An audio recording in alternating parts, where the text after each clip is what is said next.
charged, or 4% of $100,000. The $100,000 would still have to be repaid by the lender, therefore increasing the lender's yield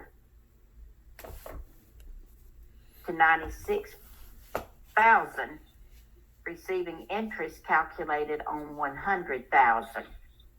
So, look at the screen.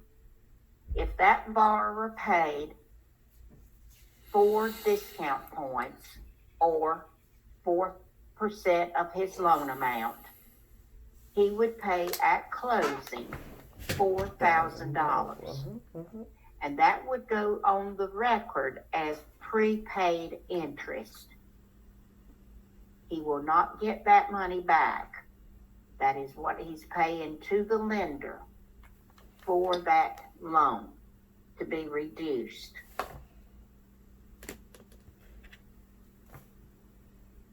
Make sense? Okay. Now, if you are calculating the yield to the lender, remember the yield goes up, a 9.5% interest rate on a loan with 6 discount points, the lender's yield would be 6 points equals 0.75%. So he would be reducing your interest rate from 9.5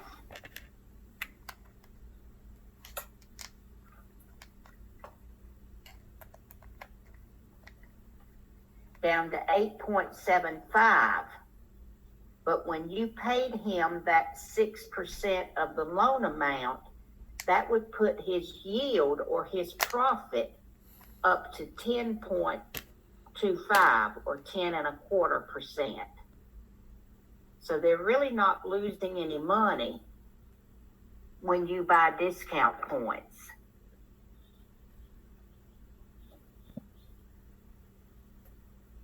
Okay? This is what you need to remember. If you have a math problem asking you, what is the lender reducing the interest rate to? Then you subtract whatever the percentage is. If they are asking you, what is the lender going to yield? You add. So subtract for points, add for yield. Explain how it helps the buyer.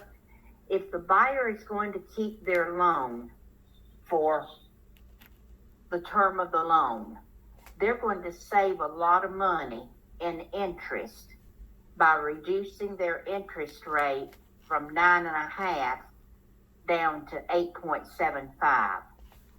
That's a huge reduction over the life of the loan. But short term, it's not that good, because they've got to pay $6,000 up front if that loan is $100,000. And it will be a long time before they save $6,000 in interest in the beginning. It'll help in the long run, but it doesn't help right at the very beginning, because you've got to pay that big lump sum up front.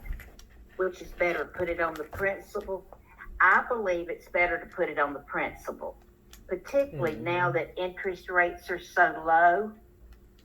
Back when interest rates were 16, 17% interest when I first started selling real estate, it made perfect sense to buy discount points to reduce that interest rate. But now with interest rates being low, I don't think it's beneficial. If I had $6,000 extra, I would put it on my down payment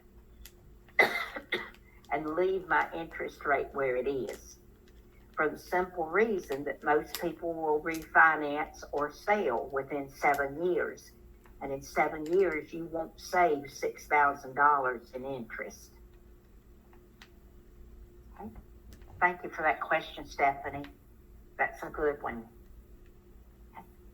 Any other questions? All right. To calculate your points, if you take the yield, in this example, it's 10.5%, and you're going to reduce it to 10.25, subtract those two, and it'll give you 1/4. 1/4 is 2 discount points. One of my students taught me a good little saying about discount points. If you're trying to calculate how many discount points would be paid to reduce your interest rate, subtract the rate and multiply by 8. If you subtract 10.25 from 10.5, that gives you 0.25 or 1/4. Multiply that by 8 and it gives you the number of points, 2.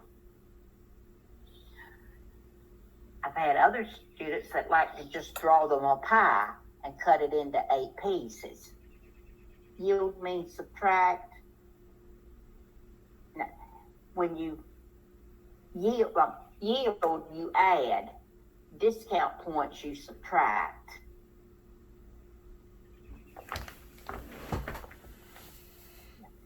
Here we're doing discount points, so you subtract the 2 rates. If they were asking you for the yield, you would take the 10.25 and add back the 1/4% reduction to get the yield of 10.25 or 10.5. So subtract for discount points, add for yield.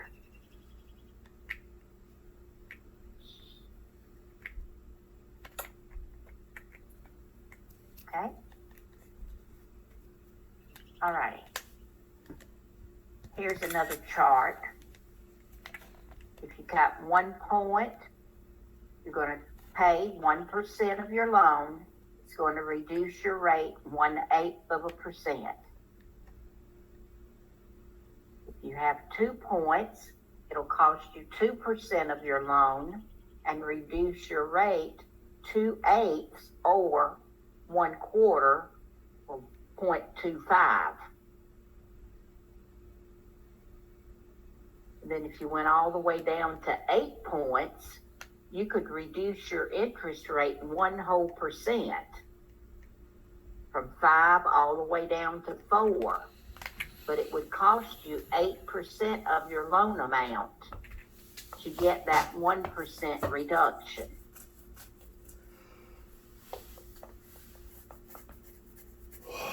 Any questions about this chart?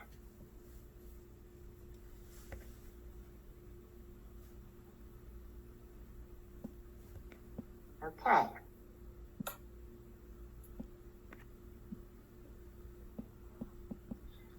And let's talk about loan origination.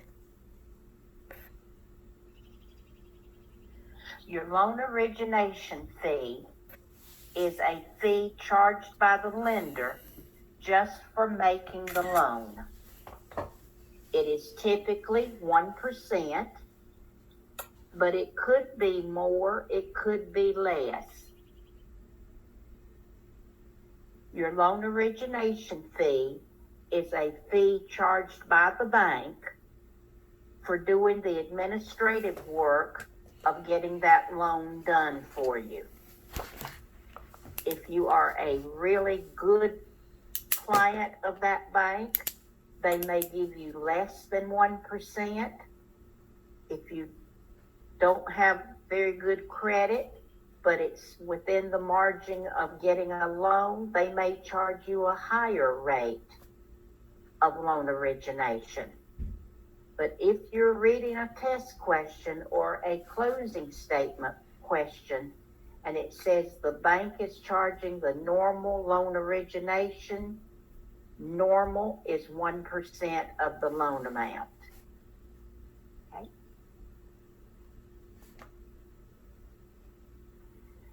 Loan value is the amount a lender will loan against the property being used as collateral. We refer to that as a loan to value ratio. The difference between what they're going to loan and the value of the property. So if you're getting a 80% loan, 80% is your loan to value. That means you are borrowing 80% of the purchase price. If your purchase price was $100,000, you would be borrowing $80,000. The amount the lender will lend against the property that's being put up as collateral.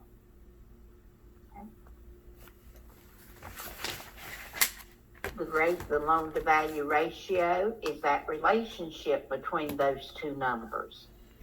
And to calculate your loan to value ratio, you take your mortgage amount and divide it by the sales price. And that'll give you that percentage. So if you're borrowing $80,000, put this in your calculator. You're borrowing $80,000. And your purchase price is $100,000. What is your loan to value ratio?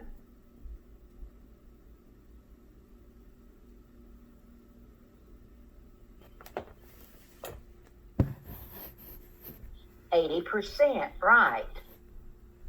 80%. You're borrowing 80% of the purchase price.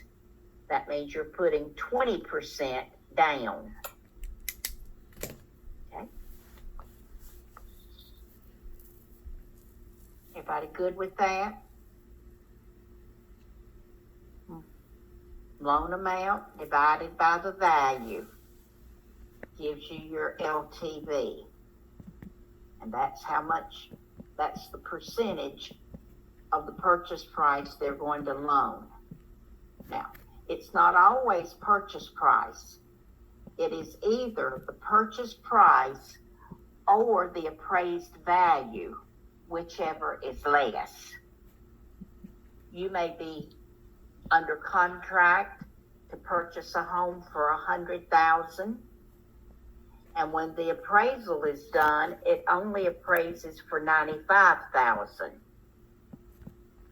And you're getting an 80% LTV, they're only going to loan you 80% of the $95,000 rather than the $100,000, because the lender is not going to lend more than what the property's worth. But if you were paying $100,000 and that property appraised for $105,000, then they're only going to loan you based on the $100,000 purchase price. You're going to have an extra $5,000 equity, but that's not going to play into what your loan's going to be. They're going to loan you 80% of the appraised value or 80% of the purchase price, whichever is less.